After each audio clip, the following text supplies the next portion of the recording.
Hello BookTube. This is Time My Last Book Reviews. My name is Albert, and for my first fiction review, I have chosen Fight Club by Chuck Palahniuk.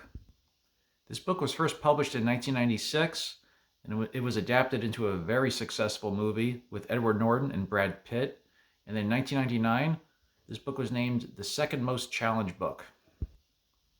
This story is told in the first person by our narrator. This guy, what a disturbed character. Like, he's so disconnected from the world around him, and he doesn't know why. He did everything his father told him to do.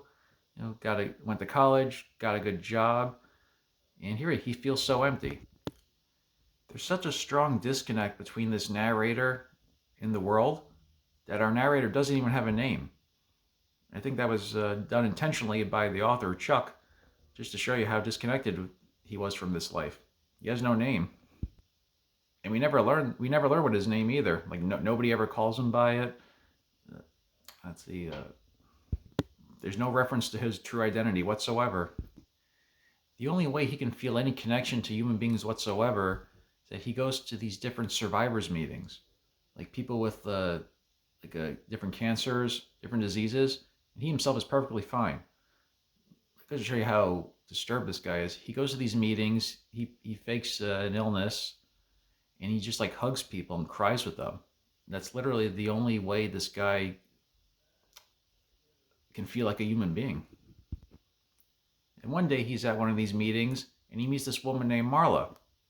Marla is just like him.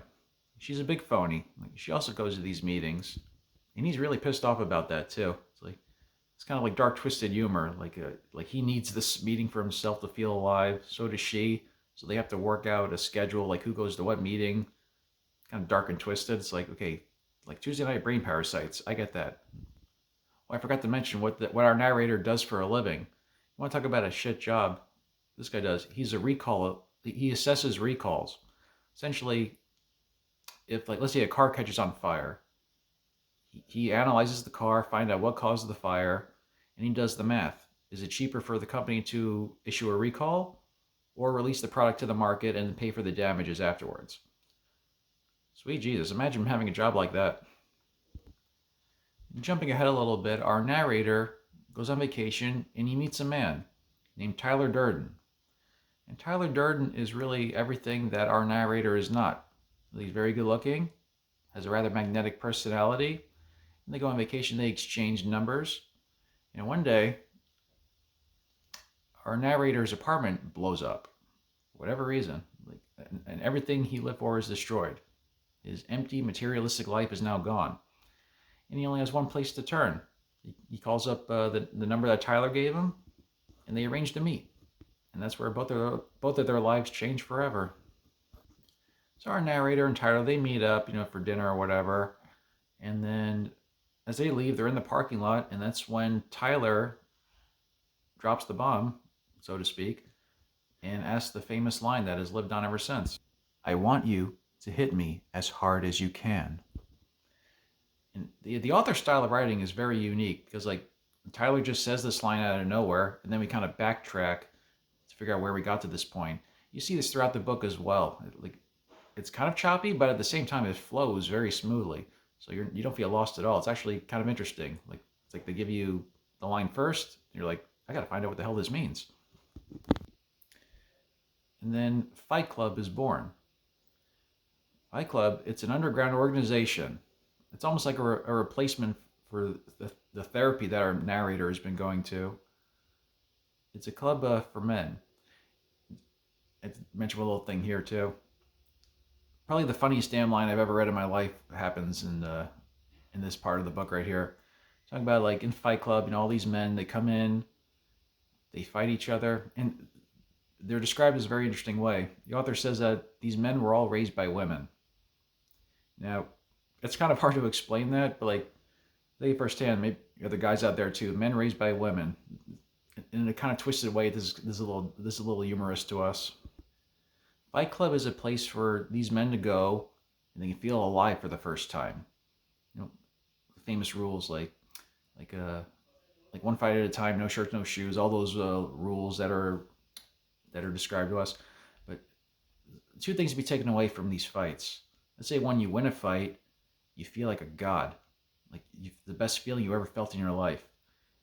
And in addition to that, what happens if you lose a fight?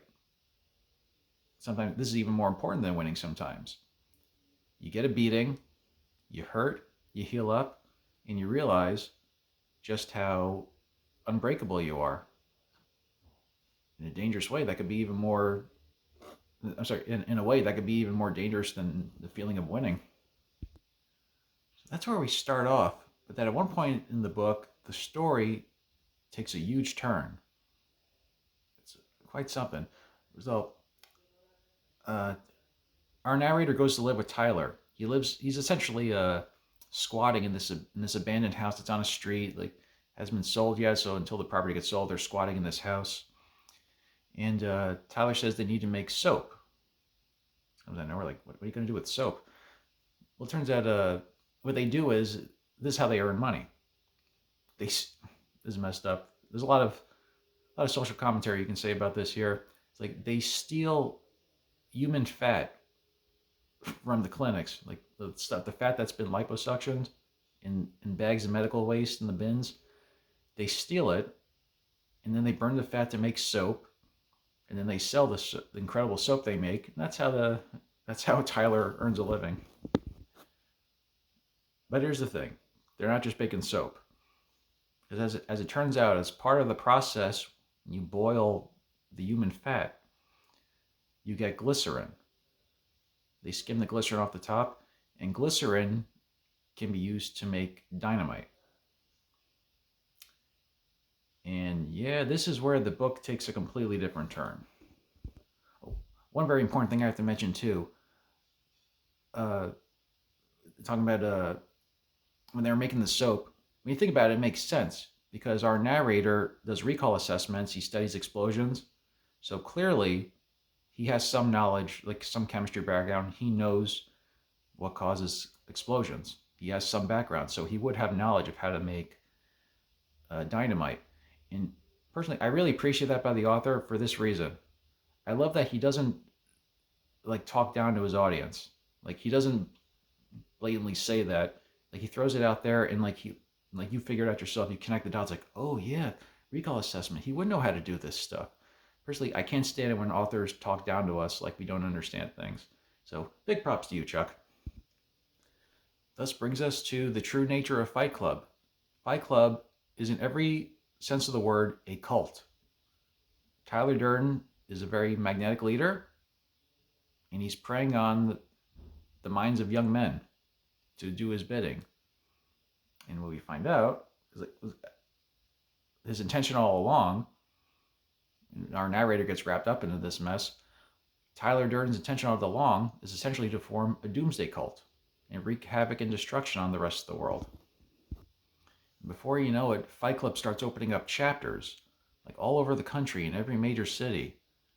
Like there's chapter leaders, and like all these young men, like these lost, sad young men, they all march to the door. Part of a test. You stand outside the door for 3 days. No food, no water, and then eventually, if your will is strong enough, they will allow you into the organization. And so like one day our narrator, he shows up to like the old house that he and Tyler are living in, and there's like a couple hundred men there. So Tyler, he's building up an army of this cult. And remember how I said earlier that our narrator doesn't even have a name? All the young men in this cult do not have names. In fact, only one guy dies, and then at his funeral, like they're in the basement of a house with his corpse. That's their funeral. That's the only time you're allowed to mention a member's real name. In death, in life, they go by nothing. They're all part of this big group. Whereas the only other name they refer to are space monkeys, which is rather derogatory. It does show you how they're being used by Tyler. And our narrator, our sweet lost narrator, he finally realizes like what he's done, what he started, and he tries to put a stop to it. And it's a battle between him and Tyler Durden in the army. So one man against Tyler and his army. And that's where things get a little dicey for our poor guy. My review is essentially surface level. I mean, there's so much stuff to look into, to do like a little deep dive in. It's a lot of commentary. So, of course, that's up to the reader as an individual. So I only went over the surface level. Also, one thing I intentionally left out was the big twist at the end. Good Lord, you know, I do non-spoiler reviews, and this book it came out in 1996. It's so old now. There's a lot of people who probably have never read the book or probably never even seen the movie and are not aware of the twist. And good Lord, that's a doozy in and of itself. And with that, I'll conclude this review, folks. I try to keep my videos at 10 minutes long because I'm sure, like you, I got stuff to do. And I got other videos to watch too, so I don't want to make my videos too long. So next week, I'm going to choose a second fiction book to review. And I'm thinking about this week and the week before, I've been reviewing some pretty dark, depressing books. So I think it's a little time for a little happier read. And I found one that just warmed my heart. I've been seeing this book floating around on YouTube for a while. A lot of people had mixed reviews about it. Personally, I just loved it. And it's the first book in the series. The fourth one actually just came out. I just bought it the other day, actually. I own all four. I fully intend on reading all four and reviewing them. And let's see. I'll tell you more all about it next week when we review Before the Coffee Gets Cold. It's got coffee, cats. Has to be a winner. See you next week, folks.